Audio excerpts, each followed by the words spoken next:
வேட்டைக்கு போன இடத்துல விவரம் தான் நடந்து போச்சு. பைக்குக்காரன் கொண்டு வந்து என் காலில் விட்டு கால் ஒடிஞ்சு போச்சு.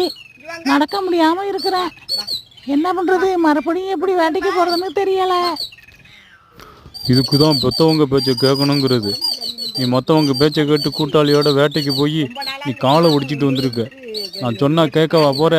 கேட்கவே மாட்டேங்கிற. அப்புறம் என்னம்மா, உன் உழைப்பிலேயே நான் சாப்பிடுவேன்னு பார்த்தியா? நீ வேட்டையாடி கொண்டு வந்து கொடுப்பா, அதை நான் திங்க முடியுமா? நானும் சொந்தமாக வேட்டையாடி சாப்பிட வேண்டாமா? அதான் கூட்டாளியோட போனேன். ஓ அப்போன்னு இப்படி தான் சொல்ல சொல்ல கேட்காம மற்றவங்களோட போய் ஆக்சிடெண்ட்டில் அடிபட்டு செத்து விட்டாரே. ஒரு புல்லட்டுக்காரன் விட்டு தூக்கி விட்டான். இப்போ நீனும் கேட்காம அடங்காமல் நீ பாட்டுக்கும் கூட்டாளியோட சுற்றிக்கிட்டே இருக்க. நீ என்ன தான் பண்ண போறியோ? ஓ அதுக்கு தான் படிக்க சொன்னால் படிக்கவும் இல்லை, பள்ளிக்கூடம் போடான்னா பள்ளிக்கூடமும் போகல. என்ன தான் புள்ளன்னு எனக்கும் புரியலை. உன் புள்ளதாம்மா, நீ எப்படியாச்சும் எனக்கு காலை சரி பண்ணி விடு. அப்புறம் நான் சொல்கிறது எல்லாம் கேட்குறேன். நீ என்ன சொன்னாலும் செய்கிறம்மா. இப்போ காலை மட்டும் சரி பண்ணி விடு. உன் புள்ள தானம்மா. சரி சரி, எப்படி இருந்தாலும் பெத்த மனசு பார்த்துக்கிட்டா இருக்கும். இரு, உனக்கு காலை சரி பண்ணி விட்றேன். டாக்டர்கிட்ட அழைச்சிட்டு போகிறேன்.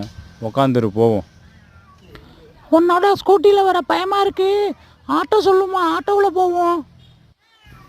ஆட்டோவில் போகிறதுக்கு காசாக வச்சுருக்க? என் புருஷனும் சம்பாதிச்சு கொடுக்கல.